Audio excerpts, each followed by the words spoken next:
Bone machine!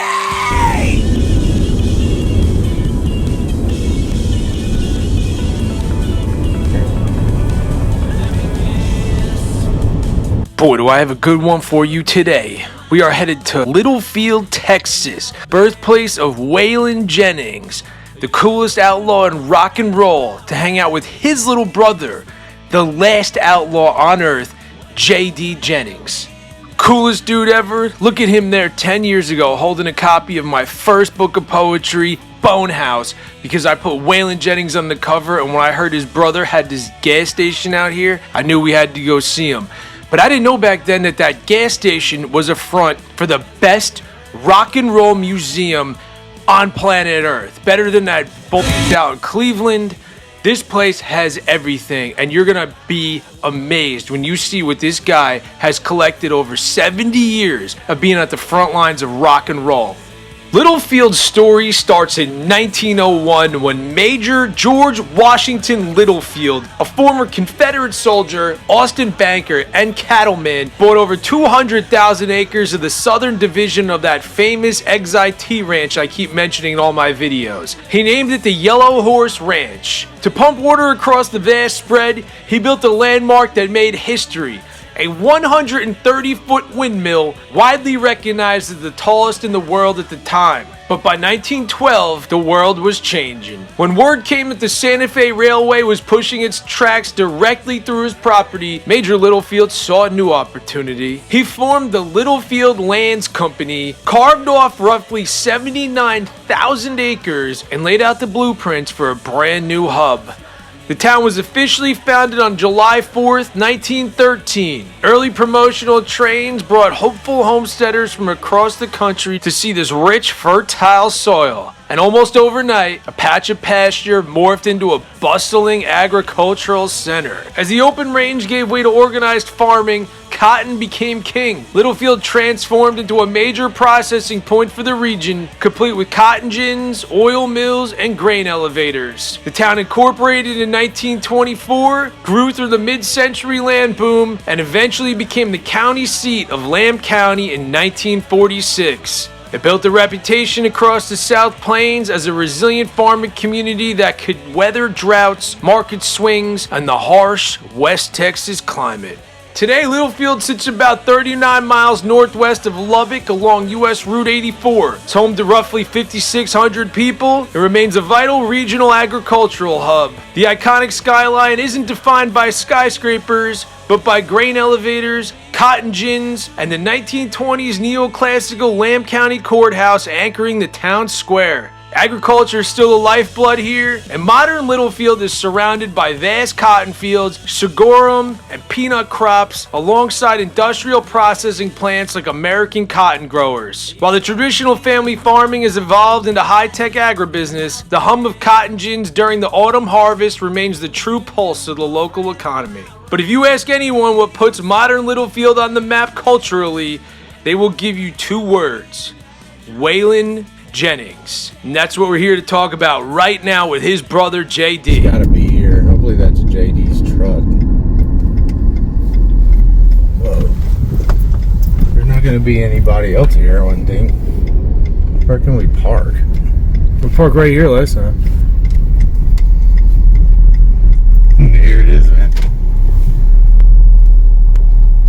Now, this is the fourth time Thom and I have come to Waymore's. JD was only there the first time, so we were hoping and praying that he would be there, because once you get this guy going, he is story time all day, and his stories kick ass, and he doesn't care who you are. He will sit there and talk to you for hours. And the gods of rock and roll must have been on our side, because there was old JD sitting right by the front door, freshly caffeinated, I think, because he was ready to go. Here they'd be coming through. They used to raise a lot of vegetables up there. Right. And they go up there working in that cannery and stuff, you know. Yeah. And they stop here and say, Heifer to heifer. my wife, he wants to know. Oh, nice. Halfway between Hereford and there, we got really hot and heavy. And me and him got in the middle of that aisle and went at it. And that bus driver had a big old mirror up there on his deal so he could see back there. and he was hollering, "Stop that!" You know, yelling. And so I got up off of this old boy's friend that I had that he was screaming and hollering, and I had beaten the hell out of him. Anyway, his goddamn buddy just knocked the shit out of me and knocked me over in them seats over there. I come out between them seats, I beat the living hell out of that son of a bitch. I mean, I had him down, beat the hell out of him. That bus driver pulls over down the bar ditch, gets out, got a big old black book with him and pointing at me. So I get off the bus, he went down there and he put it, "I'm gonna tell you something." Anyway, he got my name, address, age, everything, you know, and put it down in that book. Waylon used to have 3 buses and 4 buses and 2 trucks and a bobtail truck. He has 2 semis and a bob. When they would go on a big tours where they go to fairgrounds and football fields and stuff. Yeah. I know it was tough on being around Waylon's bunch. Right. He used to come through here and he'd park his buses and trucks out here. Yeah. He'd call Mama when he was close enough by to come by. Yeah. And she'd always fix us a big something to eat. But there used to be a Dairy Queen over here. Okay. Well, he'd park in buses and trucks out here on the highway next to our place here. And then boys working in roadies and the band and crew, they would, and drivers, they'd go to that Dairy Queen over there and eat, and then they'd come back and get on that bus and sleep. Okay. And we'd go, me and Waylon and Jesse and my wife would go to Mama's and eat and visit for about 2 or 3 hours. They'd come get on the bus and haul ass. Yeah, wow. Hello, how you doing? Awesome. Now, in this room, you're going to see artifacts and relics that every disciple of rock and roll would love to see. He has gold records. He has Buddy Holly's first guitar. He has signed napkins by Elvis Presley. He has a jacket that Johnny Cash used to wear. And all these people just gave this stuff to him because everyone loves JD. And this is just sitting for free in the back room of a gas station liquor store in West Texas. Last time we were there, JD was so cool, he just gave me a free hat, which I still wear constantly.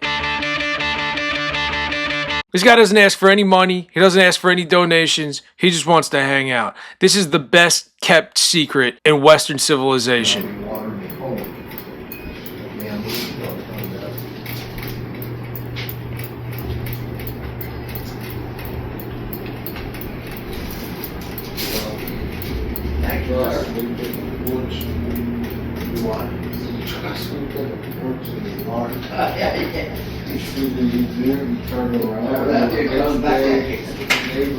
That's why the woman wanted those babies from, where the hell are they from? Wisconsin. Got her husband here. And she just did that quick. Because it's all like that out here all the time. Now the Elvis Presley autograph on that napkin. Elvis never signed nothing, but that was made out of Waylon's daughter. Okay. Wow. That's the first album in country music in this platinum.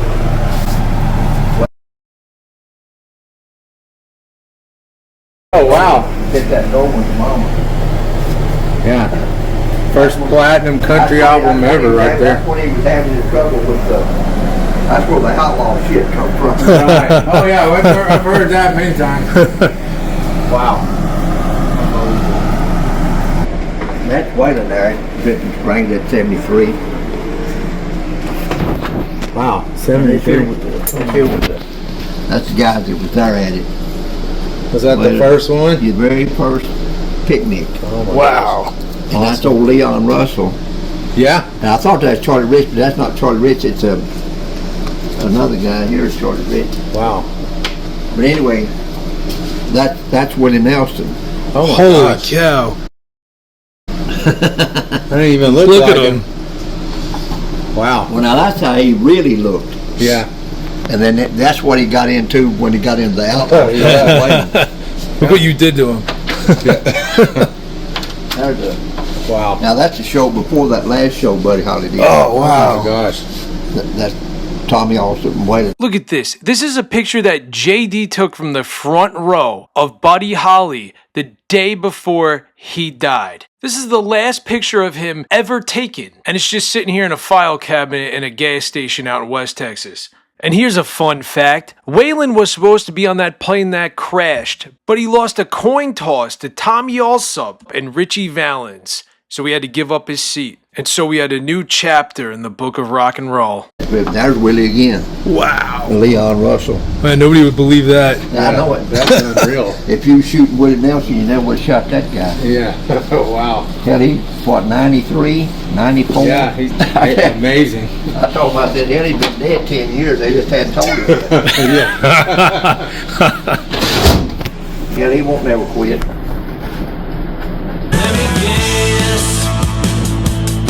You're gonna be at my bar tonight, and I'll bet you with your new boyfriend, am I right?